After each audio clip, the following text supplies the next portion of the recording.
Que Dios te bendiga grandemente y que la gracia de Dios esté en ti, en toda tu casa y que el fuego de Dios, que es el Espíritu Santo, sea avivado constantemente. El día de hoy escuché una historia que me llenó no de asombro, sino me alegró y también me desafió a que la llama que hay en mí constantemente esté avivando. Te contaré esta historia, porque es una historia que escuché. Dice esta historia que había un rey de la India, tenía muchas posesiones, le iba muy bien, tenía muchos éxitos. Y él era indiferente a las riquezas que él tenía, las posesiones. Y estaba haciendo una buena función, una buena administración. Era indiferente a las riquezas, como te digo. Era muy sabio. Tenía súbditos y uno de los súbditos tenía una intriga, como se puede decir, quería saber el secreto de este rey, ¿no? Y con valentía le preguntó al rey: oh rey, me gustaría saber el secreto que tú tienes para que todo lo que tú estás haciendo, lo que tú estás haciendo sencillamente está bien. Necesito que me puedas contar esto. Mira, el rey lo miró, no lo hizo menos. Como te digo, este rey era muy sabio, muy humilde en su carácter y todo lo que él estaba haciendo bien. Perfecto, te voy a contar mi secreto. Pero tengo un requisito, le dijo. ¿Lo cumplirías? Y yo te cuento mi secreto. El súbdito le dijo: perfecto, oh rey, lo cumpliré. Le trajo una vela el rey y le dijo: enciéndela. Y había fuego en la vela. Ahora caminaremos por el palacio. Conocerás todos los rincones, todas las riquezas que hay aquí. Pero ojo, si el fuego se apaga de la vela que tú tienes en la mano, sencillamente te cortaré la cabeza, te decapitaré.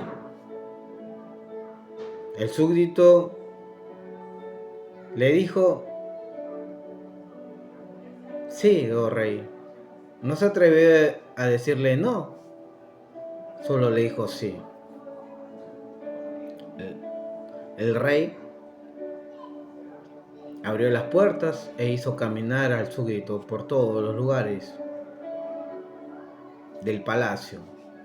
La cocina, la sala que era enorme, los cuartos de los tesoros, todo, por todos lados.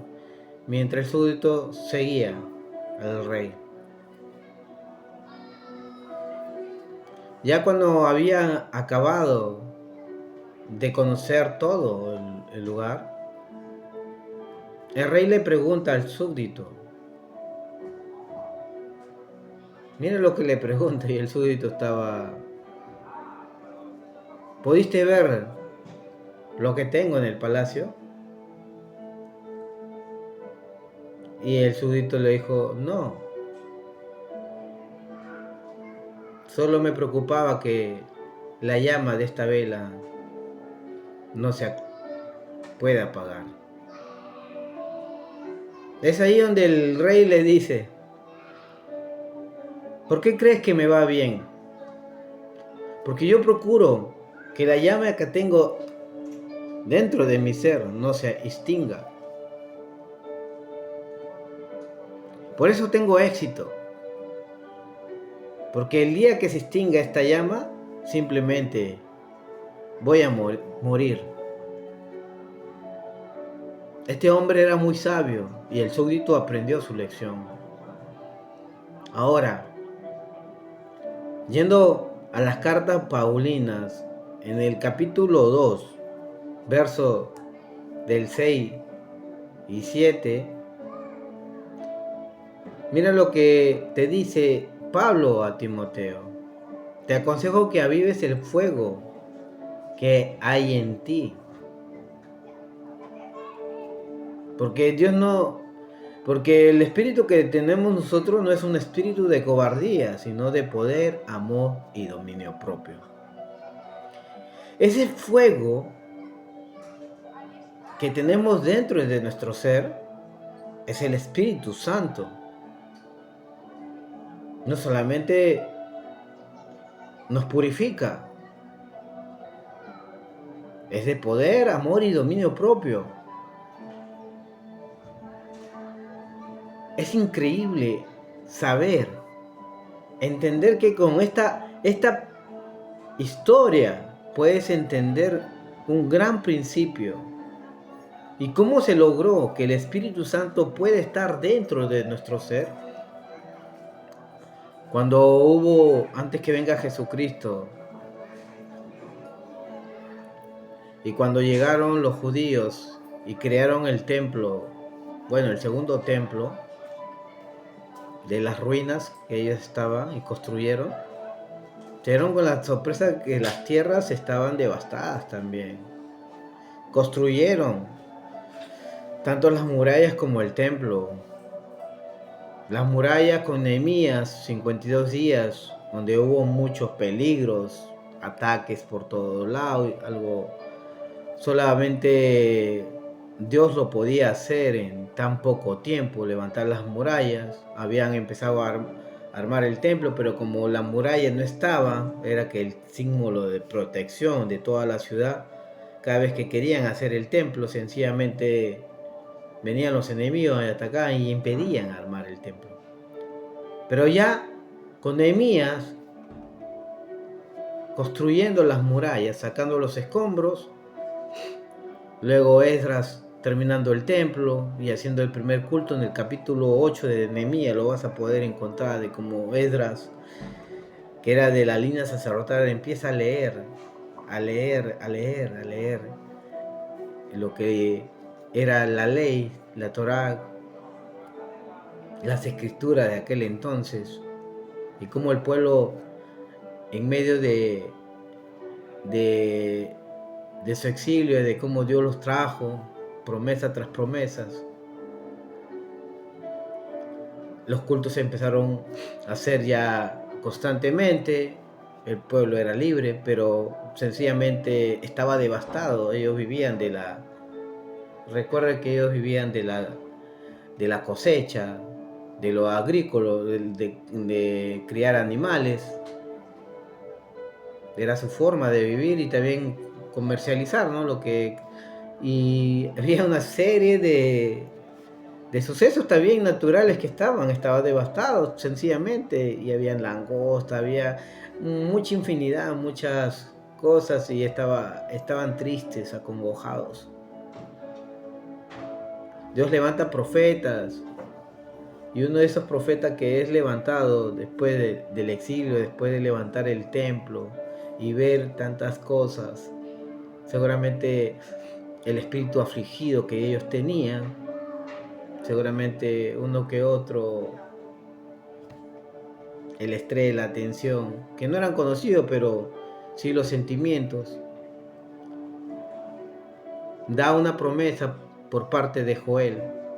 En el capítulo 2 de Joel, verso 28 dice, mira, y después de esto, derramaré mi espíritu sobre toda carne, y profetizarán vuestros hijos y vuestras hijas, vuestros ancianos soñarán sueños, y vuestros jóvenes verán visiones. Y también sobre los siervos y sobre las siervas derramaré mi espíritu en aquellos días. Es una promesa que Dios dio antes de que venga Jesucristo. Ellos escucharon esto y se animaron seguramente. Cuando Juan el Bautista presenta a Jesús, Jesús ya tenía 30 años en el río Jordán, y era algo normal en esos días que Juan esté bautizando a mucha gente para arrepentimiento. Y Juan también decía las cosas bien claras a los que venían con doble personalidad o doble vida, o a los que se bautizaban porque, en fin, estaba, como sabían que Juan era un mensajero de Dios, un profeta de Dios, aún se querían bautizar gente que no estaba dispuesto a negociar su influencia, y por eso también se bautizaban. No podían negar lo que Juan era. Y Juan, en medio de esa multitud, Mateo capítulo 3, mira lo que dice.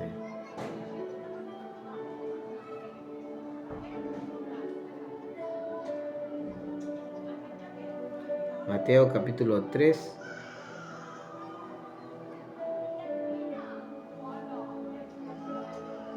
En el 2, 3:2. Y diciendo, estaba hablando Juan el Bautista, arrepentidos porque el reino de los cielos se ha acercado. Pues este es aquel de quien habló el profeta Isaías cuando dijo, voz de que clama en el desierto, preparad el camino del Señor, enderezad sus sendas.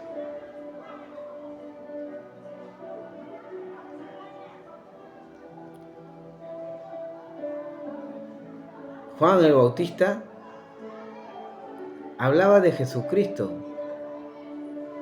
hablaba de cómo Jesucristo, en el 11, mira, en el 3:11 dice, yo a la verdad os bautizo en agua para arrepentimiento, pero el que viene tras mí, cuyo calzado yo no soy digno de llevar, ni desatar su correa, su calzado, es más poderoso que yo. Él los bautizará en Espíritu Santo y fuego. Estaba presentando sencillamente a Jesucristo, al Mesías, que durante años, durante generaciones, habló. Hombres que no lo conocieron físicamente, que lo vieron a través de la fe. Hebreos capítulo 11 vas a ver que a través de la fe estos hombres vieron a Jesús, al Mesías, al Salvador.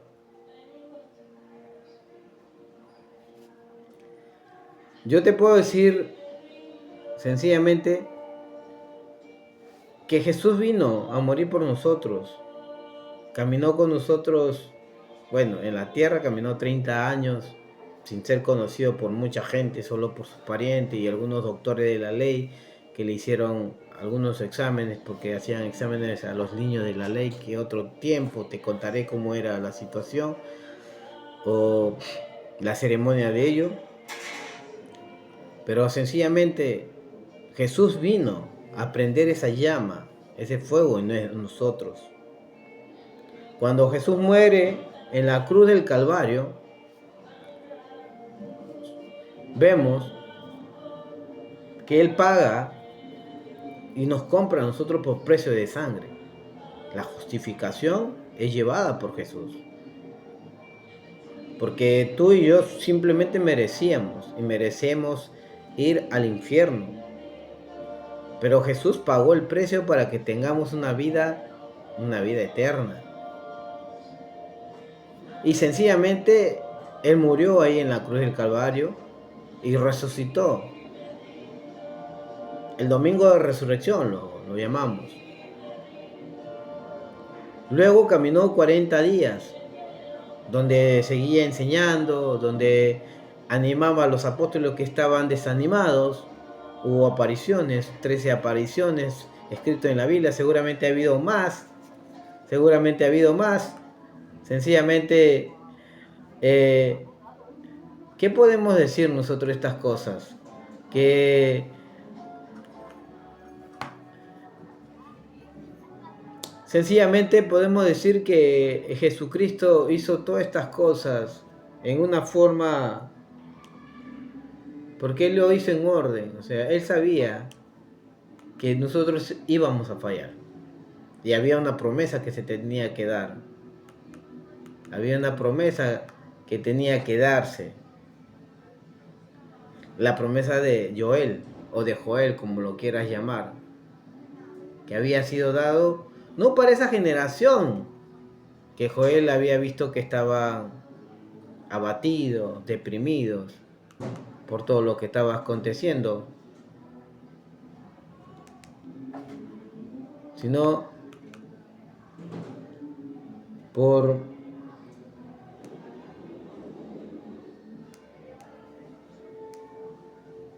esta generación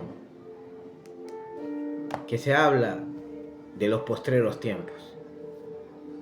Los postreros tiempos, o el tiempo de la gracia como nosotros lo llamamos, empiezan, o los últimos tiempos, no empieza en el año 80 de nuestra era, de 1980, no, de cuando los predicadores empezaron a predicar diciendo que ya está pronto la venida de Cristo. No, los postreros tiempos o los últimos tiempos es cuando Jesús vino aquí a la tierra, resucitó y se abrió el tiempo de la gracia y empezaron a predicar. Desde ahí hasta la fecha son los últimos tiempos, el tiempo de la gracia. Jesús caminó 40 días enseñando, levantando, animando a apóstoles, a pescadores, seguramente a Nicodemos, a Simón, a Simón de Cirene, a muchos seguramente, no dice las escrituras cómo fue, pero hubo 500 personas. Y ahí vino la promesa, le dijo a ellos, este evangelio va a ser predicado para todas las naciones, desde Jerusalén, Judea, Samaria y hasta lo último de la tierra. No fue una decisión de ellos, sino fueron una orden. Y a enseñar y a ser discípulos. Pero antes de hacer estas cosas, vayan y esperen a la promesa. En Hechos capítulo 1 lo vas a ver cómo Jesús, antes de ser levantado al cielo en la ascensión, le dice estas cosas y él es alzado y ellos se quedan viendo. Y dos varones, bueno, que son ángeles, le dice que hacen viendo, váyanse. Vayan, porque ese mismo Jesús que han visto irse va a venir. Vayan a hacer su tarea. La primera tarea de ellos no era que salgan a predicar, no, era el tiempo de esperar. Habían 500 personas que habían sido testigos de este suceso en este monte. Y mira, no estaba Jesús ya, porque Jesús estaba en los cielos. Estaban sus relatos, sus historias, sus enseñanzas, a los más íntimos que eran los apóstoles, y también a otros que habían tenido experiencia de milagros y prodigios, Lázaro, todas aquellas personas, ¿no? Pero vemos que en el día de Pentecostés, porque era 40 días que Jesús estaba ahí, pasaron 10 días y solo se quedaron 120 personas. En esos 10 días ellos cantaban alabanza, adoraban al Señor, compartían unos con otros, no se peleaban, seguramente, estaban esperando la promesa. Ya habían fallado una vez y muy fuerte seguramente cuando Jesús murió y no había nadie que lo cuidara o lo protegiera o intentar, ¿no? Porque estaba ya escrito esto. Pero ellos esperaron y cuando vino,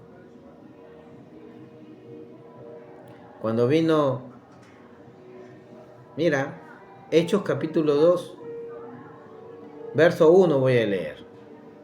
La promesa de Joel. Cuando llegó el día de Pentecostés, 10 días habían pasado de los 40 días que Jesús estaba con ellos, estaban todos unánimes juntos. Estaban unánimes. La oración de Jesucristo. Capítulo 16, cuando ora por sus discípulos, que sean unos. Estaban unánimes. un solo parecer, un solo sentimiento, una sola emoción, una sola convicción. Por convicción ellos estaban. Y de repente vino del cielo un estruendo como de un viento recio que soplaba y cual llenó toda la casa donde estaban sentados. Y se les aparecieron lenguas repartidas como de fuego, asentándose sobre cada uno de ellos. Y fueron todos llenos del Espíritu Santo y comenzaron a hablar en otras lenguas, según el Espíritu les daba que hablase. Mira, ahora, esta es la promesa de Joel, o de Joel, como lo queramos llamar, que se hace realidad acá en Hechos de los Apóstoles. Porque Jesús vino a prender esa llama, a dar esa convicción. Estos hombres se mantuvieron unánimes, juntos con una sola convicción.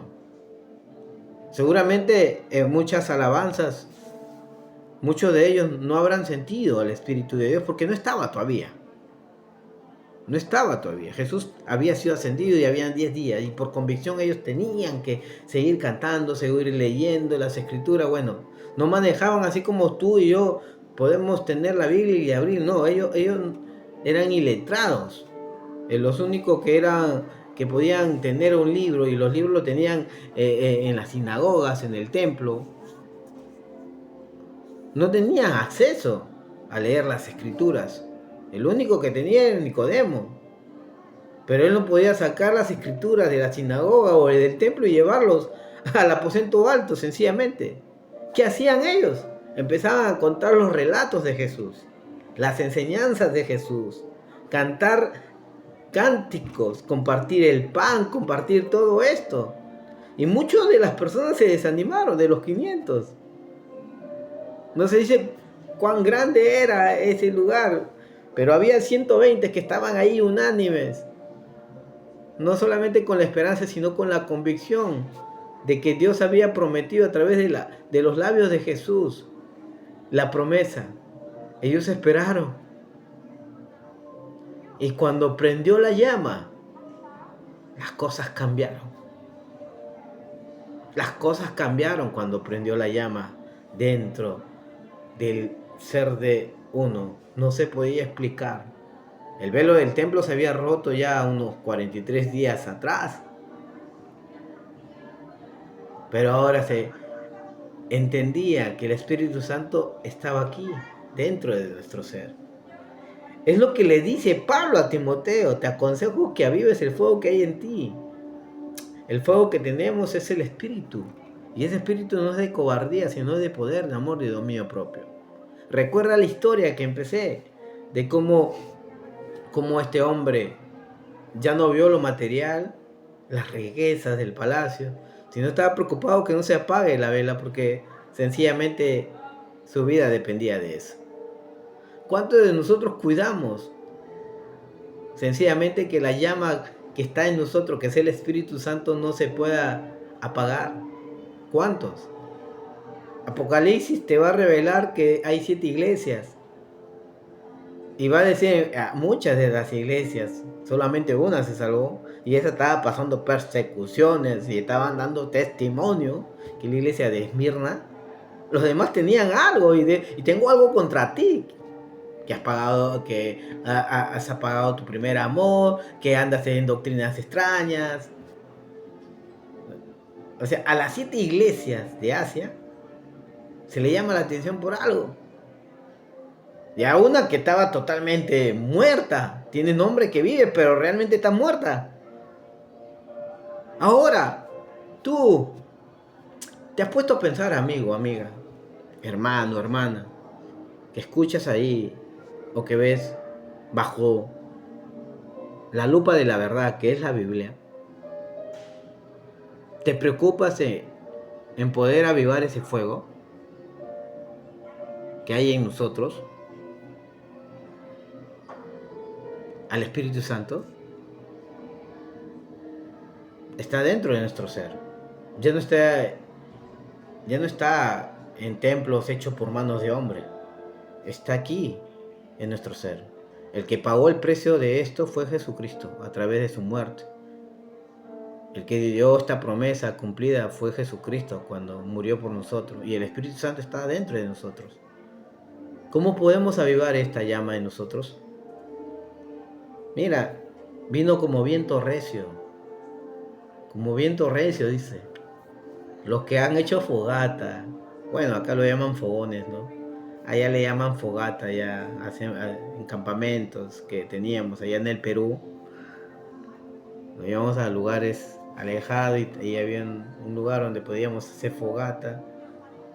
A veces era casi un poco complicado prender la primera llama y porque había bastante viento.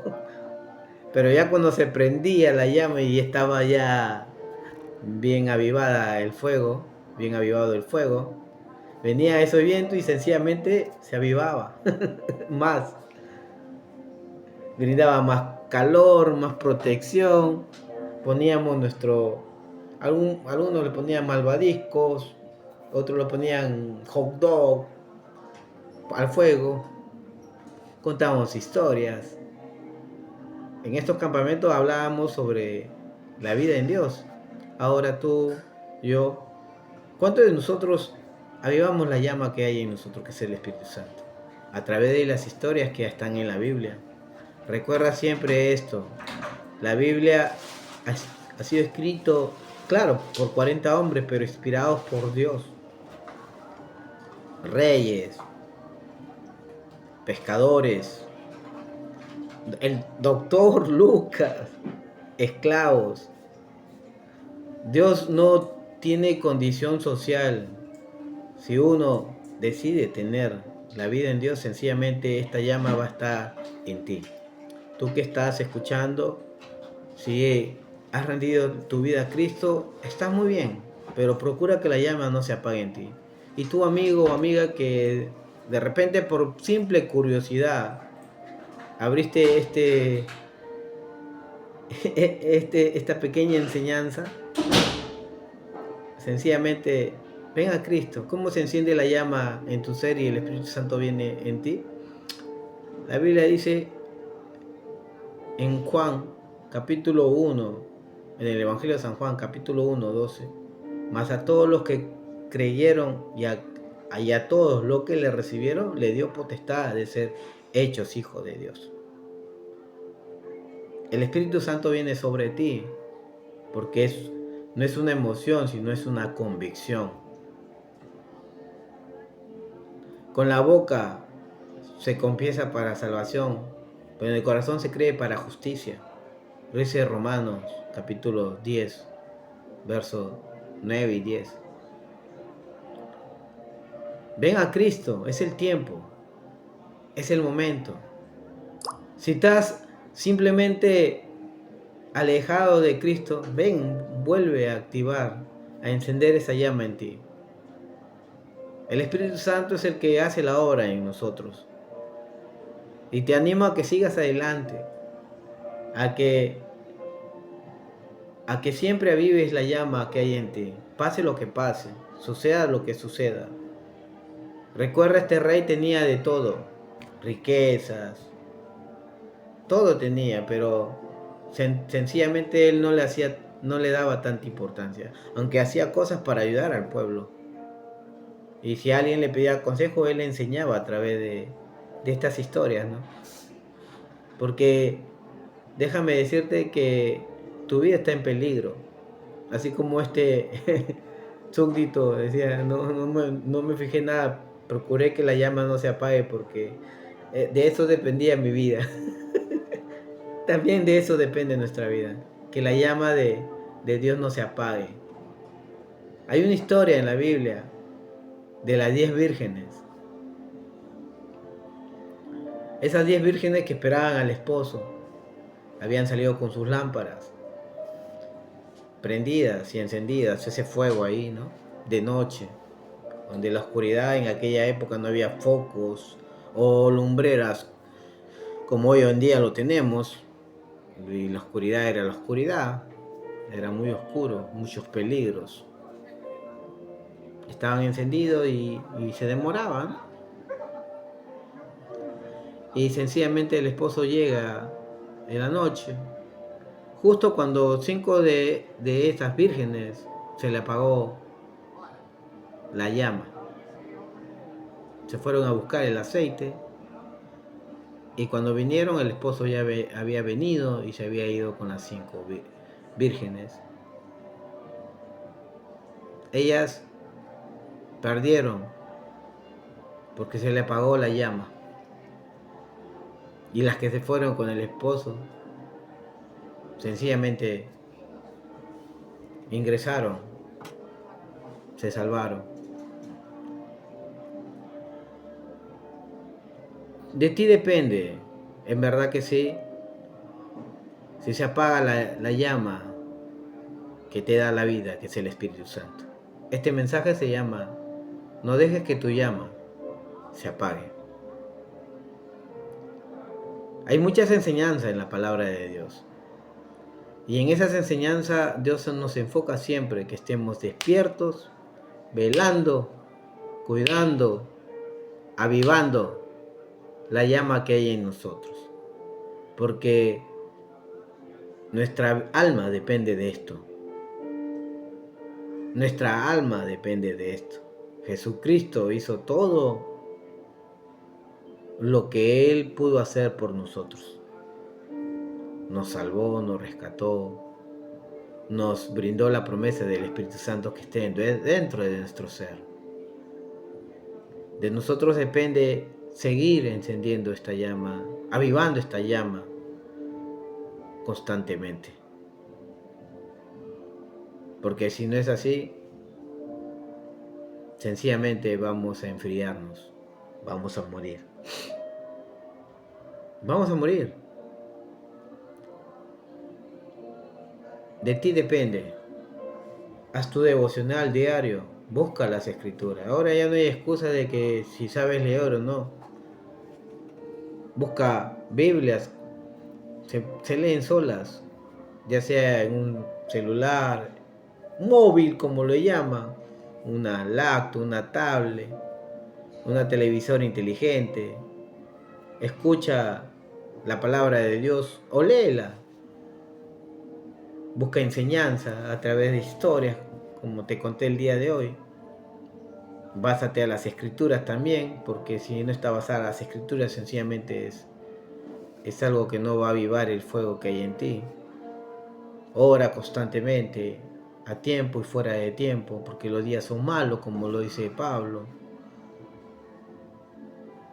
Y que la llama, que es el Espíritu Santo, te va a seguir purificando, te va a seguir perfeccionando, te va a seguir, wow, te va a seguir dando el poder de tomar las decisiones correctas. Te va a dar sabiduría, entendimiento, comprensión. Te va a mantener con vida. La vida cristiana no es por emociones, nunca ha sido por emociones. La vida cristiana ha sido por convicción. Y los apóstoles, los discípulos que se quedaron ahí, los 120, tuvieron 10 días para que su convicción, su seguridad, sea firme. Recuerda que habían 500 y solo 120 se quedaron. Se fueron casi el doble. 280 personas no esperaron. Más de la mitad, casi el 70% se fueron. En la vida cristiana es para valientes, claro que sí. Pero depende del Espíritu Santo. Ese es el fuego interior que está en ti. Esa llama que no se tiene que apagar. Y por eso Pablo y todos los apóstoles, aún mis hermanos nigerianos en la actualidad, que han padecido y han sufrido el exterminio por el régimen de hombres, que están muy, pero muy confundidos, creo yo, porque son hombres también. Hay que orar por ellos. No por los que ya se fueron, porque ellos ya ganaron. Porque la llama del Espíritu Santo estuvo y está con ellos ya allá en los cielos, en la victoria eterna. Nosotros, nuestras almas, avivemos esa llama que hay en nosotros. Siempre. Lo que Dios promete siempre lo va a cumplir. Ahora de ti depende que la llama del Espíritu Santo siga ardiendo, avivándose en tu ser. Y cuando esto suceda, vas a ver que también otros no solamente verán el cambio en ti, sino también sentirán el fuego que hay en ti. En el Pentecostés, cuando ellos fueron llenos del Espíritu Santo y hablaron otros idiomas, no lenguas angelicales como dicen algunos, ¿no? Ahí dice, y hablaban otras lenguas según el Espíritu les daba que hablase. Porque en aquel entonces el Pentecostés, la Pascua, había reunido a judíos de todas otras naciones que vivían. Recuerda, Simón de Cirene vivía en Cirene, que era una ciudad griega, había llegado ahí. Y los apóstoles, los que estaban ahí, no eran letrados, ¿no? O sea, no sabían las escrituras, solo lo que le había enseñado Jesús. Pero Jesús le había enseñado bien porque hablaban las maravillas de Jesucristo, o sea, las maravillas de Dios, las experiencias de Dios. Y Jesús era un rabino, un maestro. Y aún con los papiros escritos que estaban en la sinagoga, que él no lo podía mover porque eso se permanecía así, aún así él enseñaba. ¿Por qué? Porque era la enseñanza que hacían los padres en aquella época. Iban y se instruían en la sinagoga y después ¿qué? Iban a su casa, instruían ¿a quiénes? A sus hijos, a su esposa, porque la esposa tampoco ingresaban a la sinagoga o al templo. Y Jesús aplicó esto a las comunidades, porque en la sinagoga no podía hacerlo porque sencillamente era un peligro latente para los dicha círculo de los sacerdotes, de los fariseos. Era un peligro latente, pero él enseñaba y enseñó bien. Y cuando vino el Espíritu Santo, el poder del fuego del Espíritu Santo le hizo hablar estas cosas a Pedro. Y 3000 personas se convirtieron al cristianismo. En aquel día, el fuego de Dios. Ellos avivaron el fuego de Dios. Y cuando vino este viento recio, ¡fum! Sencillamente se avivó de tal forma que ahora la presencia de Dios ¡puf! Se expandió por 3000 personas, luego por 5000 y luego por todas las naciones y por todas las generaciones de aquella época hasta nuestra época, porque el fuego de ellos no se le apagó. Cometieron seguramente errores, tomaron decisiones incorrectas y luego decisiones correctas, pero nunca permitieron que el fuego de Dios se pueda consumir en ellos. Recuerda, Judas Iscariotes, su fuego nunca se encendió en su corazón y cometió, creo yo, la peor decisión que puede tener un hombre: aislarse de Dios, cuando él escuchó todas las enseñanzas de Jesucristo, las vivencias de Jesucristo, ver los milagros de Jesucristo, ver todo, ser un testigo principal de todos los acontecimientos y enseñanzas en la vivencia de Jesús.